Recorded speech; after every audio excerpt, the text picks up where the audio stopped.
de Lucas? Ay, mira, una de las cosas que me acuerdo mucho es las charlas. Teníamos muy lindas charlas. Discutíamos mucho también. Lucas era un personaje, entonces, por ejemplo, su manera de vestirse era todo un tema, discusiones. El tipo no le gustaba gastar plata en ropa, entonces se compraba ropa en las ferias americanas.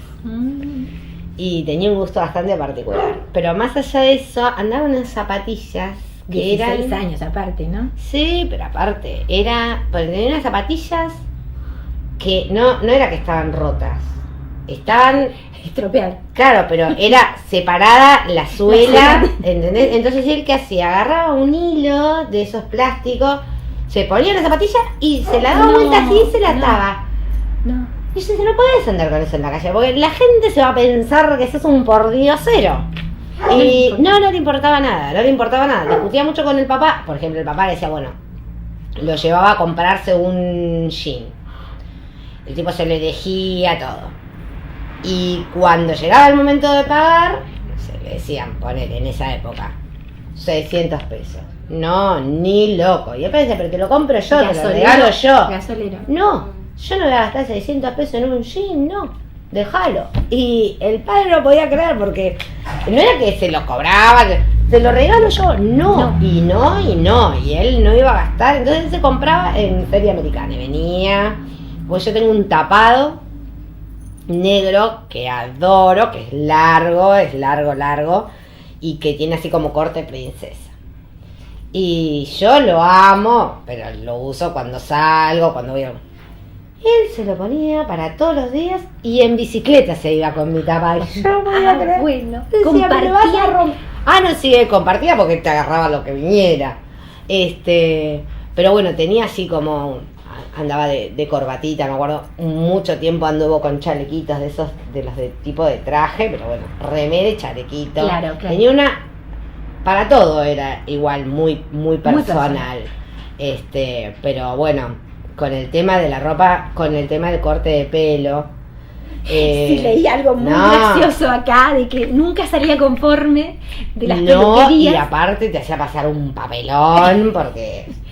Era chico, pero igual le decía al peluquero, ¿te gustó? No me gustó. Y Paolo, que se ponía muy mal, entonces optamos porque no fuera más a la peluquería, porque era un tema y le cortaba yo, pero digamos con arreglos antes de empezar, de que si no le gustaba se la aguantaba, porque si le cortaba, siempre estaba el riesgo de que no le gustara y se enojara, entonces...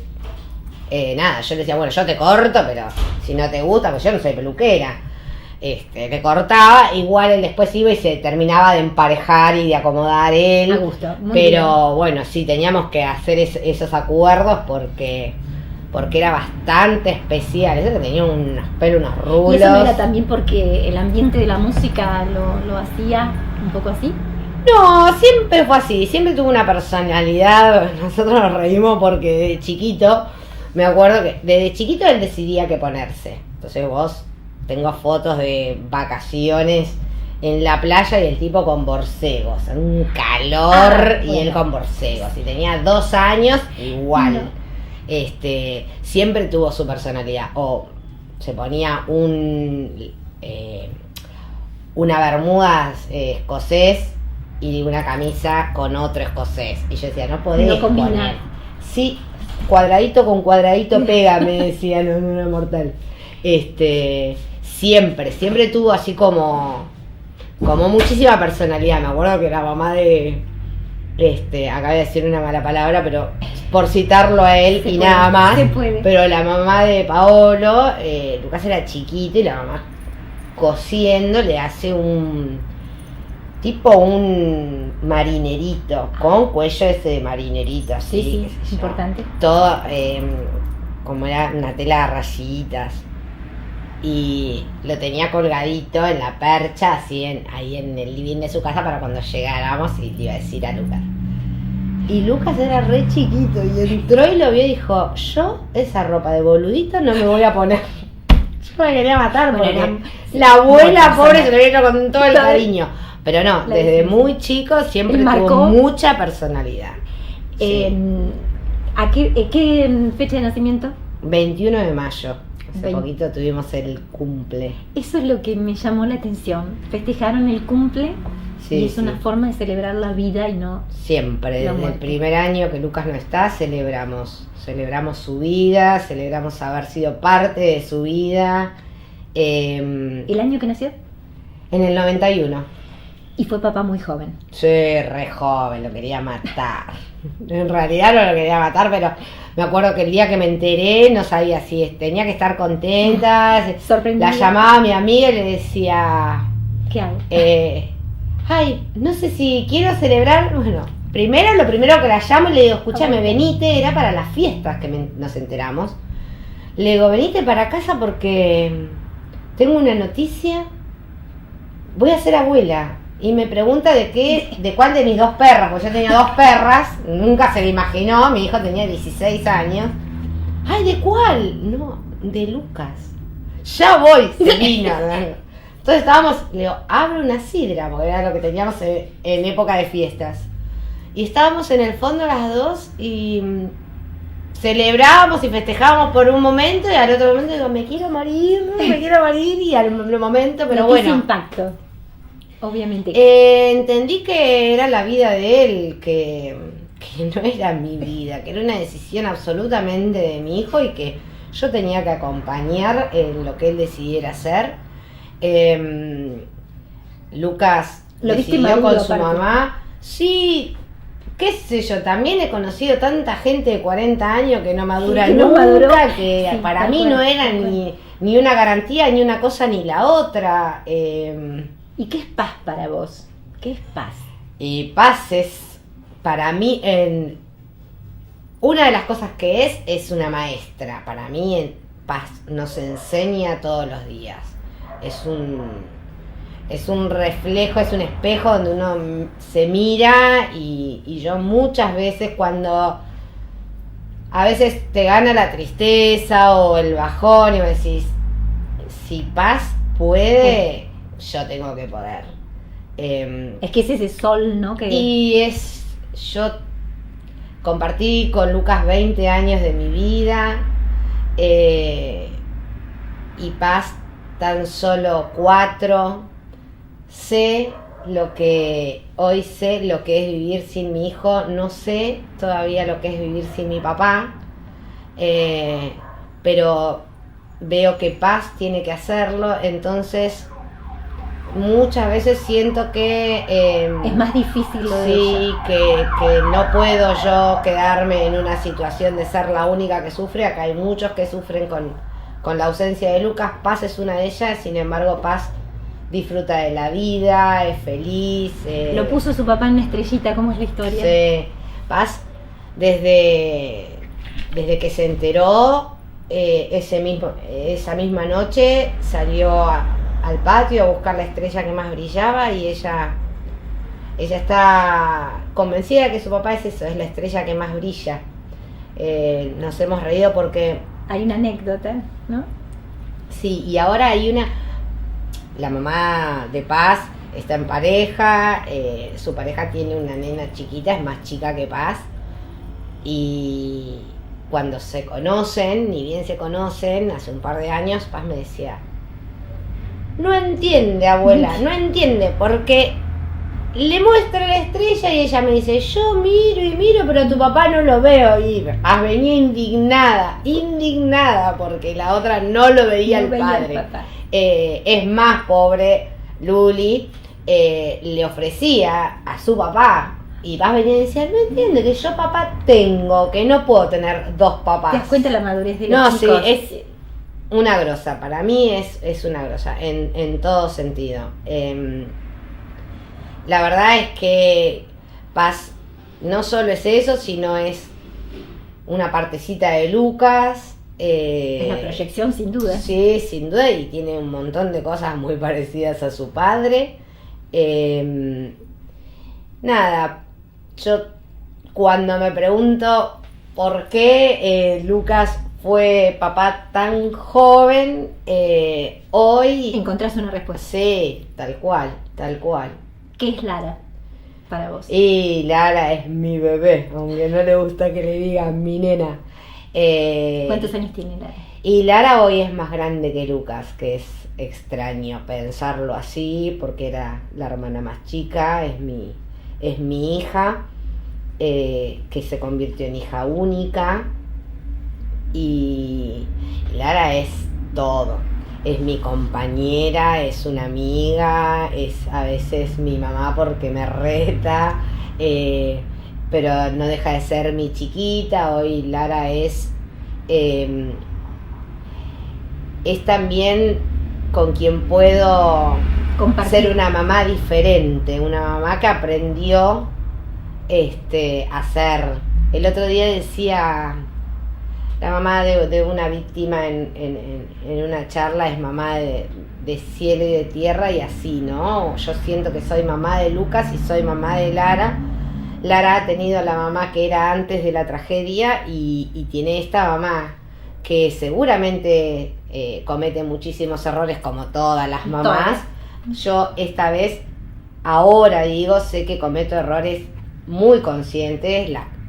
Por ejemplo, la dejo que sea una caprichosa, o sé que es una consentida, un montón de cosas que antes me cuidé de no hacer para ser una buena madre y poner límites y un montón de cosas que hoy me permito malcriar todo lo que puedo a Lara, porque hoy Lara es la única hija que tengo. Entonces, y creo que Lara tiene un dolor y ha sufrido a la parte, claro. Sí, la pérdida de su hermano. Entonces ha perdido a su hermano, ha encontrado a dos papás diferentes de los que tenía, ha tenido que lidiar con todo eso, ha tenido que crecer muy de golpe. Entonces sí, me permito ser una madre que la consiente, que no está tanto en lo que debe ser, sino en lo que quiere ser. Y es que es un antes y un después, sin dudas, ¿no? Sí. No hay, en esto no hay otra explicación. Fue muy valiente en un determinado momento que vos marcaste en la charla, cuando se enfrentó, y porque también quiero preguntarte por cómo te enfrentaste vos a la soberbia de los acusados y procesados. ¿Cómo fue ese episodio? Y a Lara le tocó, la verdad es que sufrirlo bastante, pero creo que son de los momentos que también le hicieron crecer, ¿no? Y de los que uno aprendió.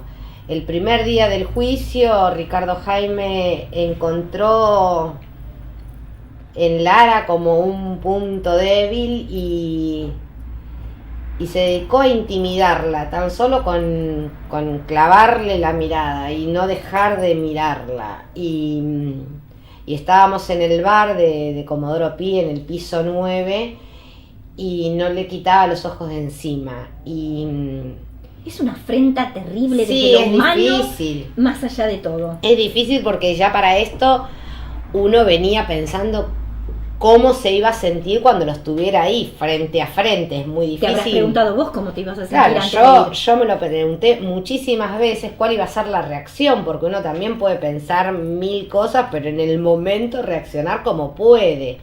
Y él se dedicó a intimidarla, y en un momento Lara se va corriendo, bajó los 9 pisos corriendo. Alguien obviamente la contuvo, la acompañó, la trajo hasta acá, hasta casa. Yo solo hablé por teléfono con ella en ese momento porque me tenía que quedar a lo que seguía de la audiencia del juicio. Cuando volví acá a la noche y hablamos, Lara se asustó de ella misma, del sentimiento que había tenido en ese momento, y me dijo: yo sentí por primera vez en mi vida que lo hubiera matado, desprecio total. Sí, y no le gustó saber que podía tener un sentimiento tan feo, y decidió no volver a las audiencias de juicio, a exponerse a una situación así. no volvió hasta el día que estos procesados escucharon la condena. Pero al otro día me tocó a mí que Jaime se me acercó con la intención de abrazarme, y también quedé sorprendida. Yo el primer día, una de las sorpresas para mí fue no haber tenido ese sentimiento de quiero que se mueran, quiero que...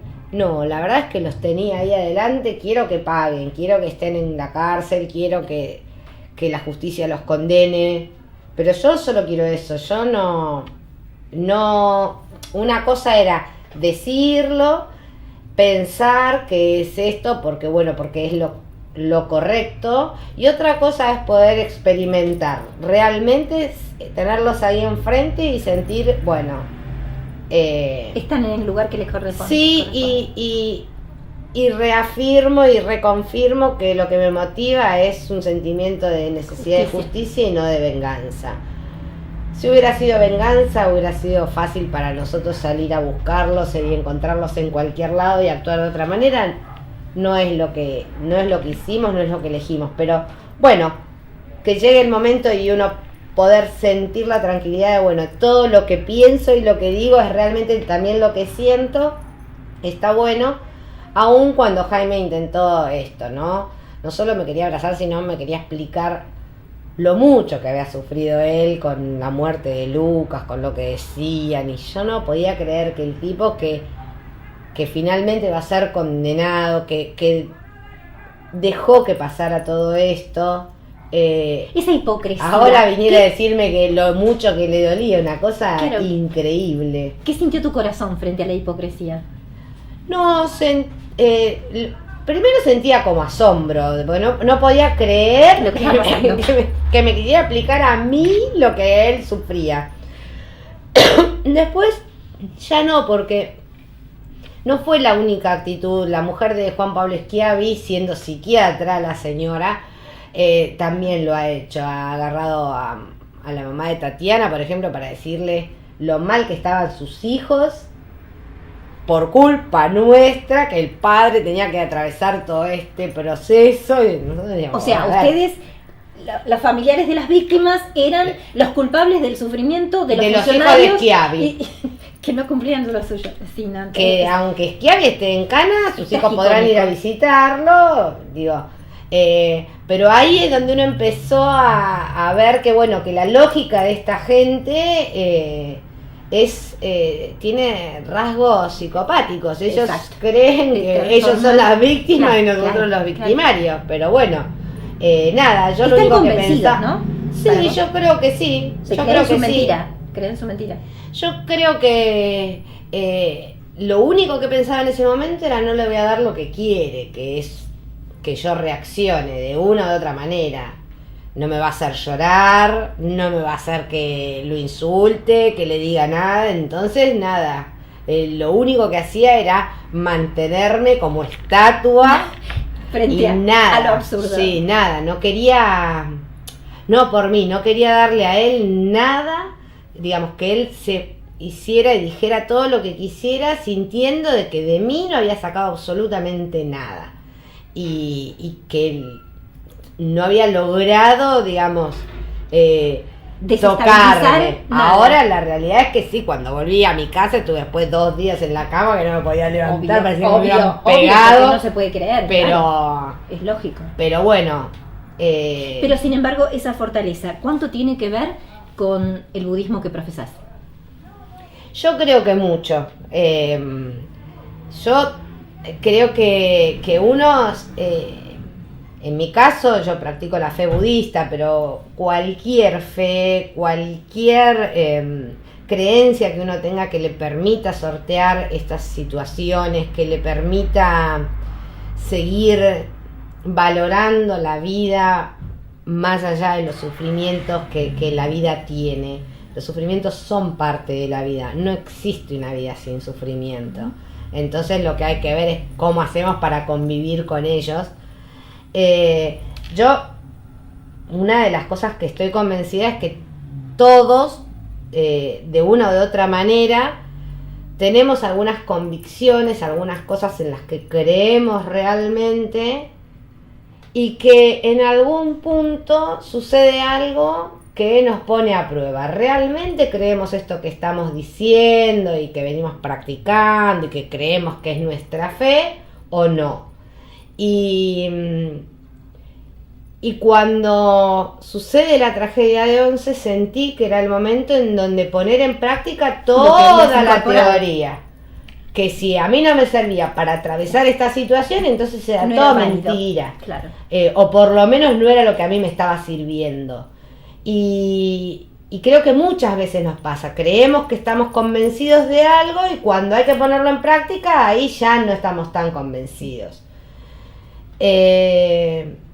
Mi papá, desde chica, lo escucho decir, nadie se muere en la víspera, por ejemplo, y yo siempre lo he dicho, y digo, bueno, si esto lo repetí,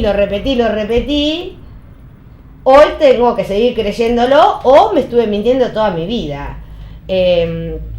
Creo que estoy convencida de que la vida es eterna, que acá atravesamos una existencia, pero son existencia tras existencia, y estoy convencida de la eternidad de la vida. Por eso lo pensaba y lo creía antes, y hoy, cuando Lucas no está físicamente conmigo, sigo sosteniendo que la vida es eterna y que en algún momento nos vamos a volver a encontrar. Sí, Hay un montón de pilares, digamos, que tiene mi fe, que me permiten transitar esta situación de esta manera. Yo creo que a mí me sirvió mi práctica budista, pero he visto otras, sin duda. Seguramente. Solo nos sirve aquella fe que no permita a las personas ser felices aún a pesar de los sufrimientos que tiene la vida. Llegamos al libro. ¿Cómo llegaste? Porque vos decís que es para ordenar el caos y para no perder ningún recuerdo, que los tenías todos muy desabrochados a lo mejor.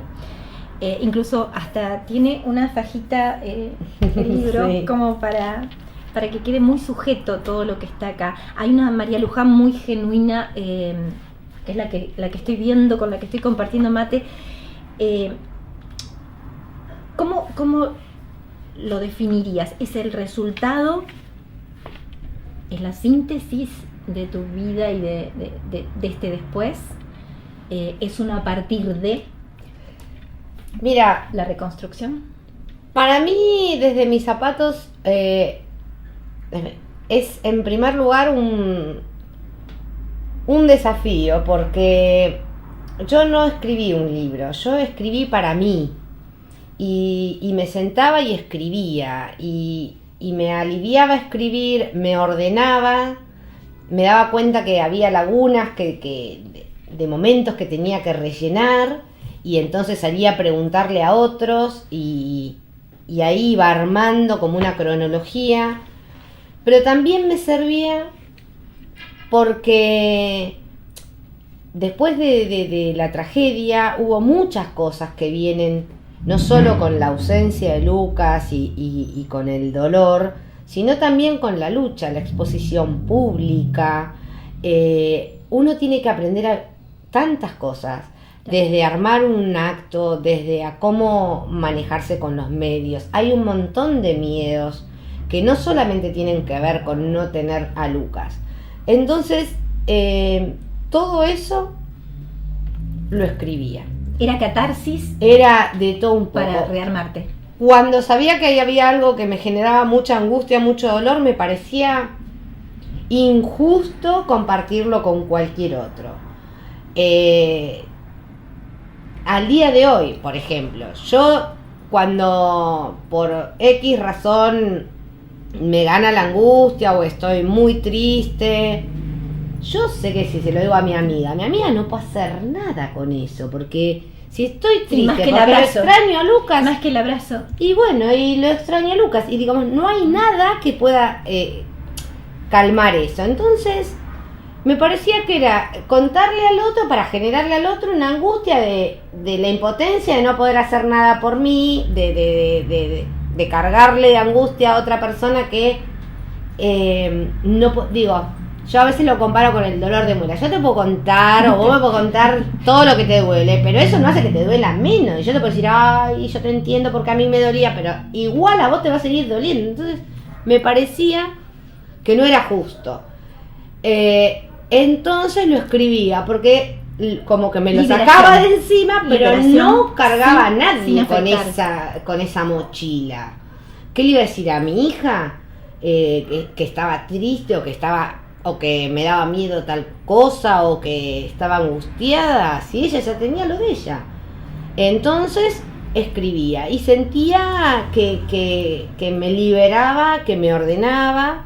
¿Cuánto tiempo llevó? Y escribí mucho, escribí casi un año, y después, de manera casi, digamos, fortuita, así en una entrevista que conocí una escritora, le comento que yo muchas veces escribo y me propone leerlo. Y yo primero le dije que no, me daba vergüenza porque era algo que escribía para mí. Ni siquiera lo leía yo, Yo nunca me volvía a leer. Yo escribía. Entonces como que me daba medio vergüenza. Y pasaron unos meses y un día le digo, mirá, te voy a mandar lo que tengo para que vos realmente me digas qué te parece. Y cuando se lo mandé, me devuelve el mail diciéndome que para ella era un libro y que así como estaba era un libro. Y ahí me propone presentarlo en una editorial. Ahí sí lo consulté con Lara, qué le parecía a ella. Y en un primer momento mi expectativa de compartir era la necesidad de que la gente que lo leyera entendiera que uno no es un ser especial, no tiene nada diferente, no es que las tragedias nos tocan a gente que está tocada por una varita, que yo soy una profesora, una mamá, una amiga, una hija más, igual que cualquiera, que tuve que aprender a hacer un montón de cosas, que aprendo a vivir con esto, que me puedo equivocar, que no soy ejemplo, todas esas cosas que yo sentía que la gente o que la mirada del otro daba por sentado. Pareciera que uno sabe cómo manejarse en los medios, o sabe cómo armar un acto de recordación, o cómo vivir con un dolor tan grande, y la verdad es que no. Entonces yo decía, bueno, que el libro les permita saber que uno aparte es un ser humano que sigue teniendo los problemas que antes tenía. No es que yo ya no tengo problemas de salud o económicos, yo sigo teniéndolos.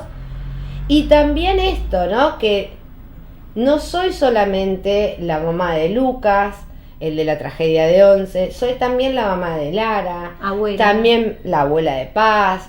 Me gusta divertirme, que me gusta disfrutar de una buena película, que me equivoco, que no soy ejemplo, que fumo aunque está mal, que digo malas palabras aunque no debiera. Digo, todo esto porque si no pareciera que uno que transforma, deja de ser, la tragedia transforma, sí, o deja de ser una persona que disfruta de la vida, para ser una persona que solo está añorando lo que alguna vez tuvo, o que esto le pasa cuando me dicen, yo no podría hacer lo que vos haces. Sí, podrías, porque si a mí me hubieran preguntado el día antes, si hubieras podido, yo hubiera dicho que no. Yo hubiera dicho, si pasa eso, me muero. Y me pasó y me di cuenta que no me morí, que tengo la obligación de seguir. Entonces, esto, después con el tiempo, hoy con el libro ya rodando, lo que me devuelven es que a mucha gente le ha servido compartir este camino, compartir la experiencia. Me pasó cuando el papá de Ángeles Rawson me mandó un mail y me dijo gracias por haberlo escrito. Sentí que lo había escrito yo y yo decía, son casos tan distintos y sin embargo pero es que lo el profundo del proceso corazón es el mismo. Entonces creo que si genera, aunque sea un mínimo de esperanza en se puede salir adelante. Uno cuando está sufriendo cree que no va a salir nunca de ese lugar, cree que es para siempre. La realidad es que cuando la estamos pasando bomba y estamos re felices nos preguntamos cuándo se termina. Y las alegrías y las tristezas son parte de la vida y hay que aprender a transitar las dos. El dolor siempre se dice que es aprendizaje, ¿no? El sufrimiento aprendizaje. Este dolor que vos decís en esta hermosa dedicatoria, gracias por ser parte de los argentinos que a pesar del dolor podemos pensar en un país mejor. ¿Te hace pensar en un país mejor de verdad? Sí, yo creo que es la obligación. Creo que en mí está por lo menos la obligación y la responsabilidad de hacer mi mayor esfuerzo para dejarle a mi hija y a mi nieta un lugar mejor. Lucas no murió de una causa natural. Lucas murió producto de la corrupción de una clase política, dirigente y de empresarios que tienen, digamos, puesta la mirada en el enriquecimiento y no en el valor de la vida de las personas. Y poco o mucho lo que yo pueda hacer, tengo que hacerlo para que mi hija, para que mi nieta tengan otra clase de dirigentes, donde lo que tengan por encima de todo son los valores humanos. No podemos hablar del respeto por los derechos humanos cuando estamos perdiendo los valores, cuando ya no hay valores.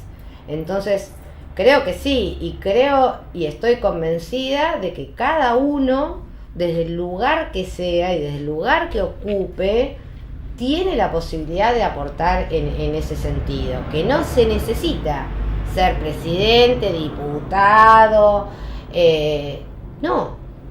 Soy maestra, soy la mejor maestra. Soy panadera, soy una buena panadera. Soy una buena vecina, soy una buena ciudadana. No importa, soy ama de casa, bueno, no importa. Transmito valores, respeto a los otros. Digo, me parece que no importa desde qué lugar, todos tenemos la posibilidad. Hay una cosa importante que vos dijiste antes, hay que enseñar la resiliencia. Sí, tenemos que preparar niños resilientes. La resiliencia no se trata de ser... ¿No sentís que lo estás haciendo? Y yo trato en la medida en lo que puedo. Aprendí mucho ahora esto, ¿no? De ser resiliente no tiene que ver con ser de piedra, tiene que ver con a pesar del dolor y a pesar de lo que uno sufre, poder salir adelante, poder seguir aportando y apostando a una vida feliz para mí, para el resto. Se necesita generar, digamos, la resiliencia es transformar esto que nos pasa, que es feo y que es triste, en algo bueno para todos. No se hace naturalmente. Ni de un día para el otro. Claro. Requiere de que uno haga uso de todas las herramientas que tiene a mano. Y para eso hay que ir recolectando a lo largo de la vida esas herramientas. Y creo que una educación en resiliencia, educar pibes resilientes, nos garantiza que esos pibes el día de mañana, cuando les toque una situación difícil, puedan transformarla y salir. No necesariamente te tiene que tocar la tragedia de 11. Yo hoy te lo decía, para mí cada uno en su vida tiene su tragedia de 11. Y a veces es la pérdida de un laburo, una enfermedad complicada, bueno, cada uno tiene su tragedia y tiene que tener las herramientas para poder enfrentarlas y salir fortalecido de esto. Enseñarle a nuestros chicos a ser flexibles, a que esta realidad que hoy tenemos mañana puede cambiar y hay que acomodarse a esta nueva realidad y aprender a vivir con esa nueva realidad. Ofrecerles siempre la mirada optimista, porque cuando uno está sufriendo tiende a ver todo negro y tiende a creer que de ahí no se va a salir, y hay que tener esta posibilidad de siempre buscarle el lado optimista, el lado bueno. Hay una luz siempre, ¿no? Siempre, y es una elección. Hoy, la otra vez la mamá de Ángeles Rawson decía, ¿no? El dolor sigue estando, el sufrimiento es una elección. Uno tiene que poder elegir otra cosa. Canalizar de otra quiere manera. decir que uno no sienta y no le duela, pero la realidad es que quedarse tirado con cualquier ejemplo, ¿no? Yo lo pienso en el mío, digo, si yo en vez de este camino hubiera optado por quedarme en mi casa llorando lo que ya no tengo ni voy a poder volver recuperar. a tener, Claro. seguramente mi sufrimiento hubiese sido mayor. Pero aparte se lo hubiera extendido a Lara, por ejemplo. ¿Qué mamá tendría Lara? Perdió a su hermano y hubiera perdido a su mamá, o le hubiera quedado una mamá que no valora la vida, que no puede ser feliz con ella. Que no puede sonreír. Entonces no, y mi nieta, y mi viejo, digamos, y el sufrimiento hubiera sido aún mayor. Entonces yo creo que esto, ¿no? Darle las herramientas a los chicos y empezar a educar seres resilientes, no solo porque en nuestro país las tragedias se repiten una tras otra, sino porque, reitero, todos y cada uno en su casa tiene su propia tragedia y tiene que tener las herramientas para poder salir adelante. La vida es muy linda con todo lo que tiene. Hay que sufrir lo que se tenga que sufrir y gozar lo que se tenga que gozar. María Luján, Muchas gracias. gracias porque María Luján honra la vida.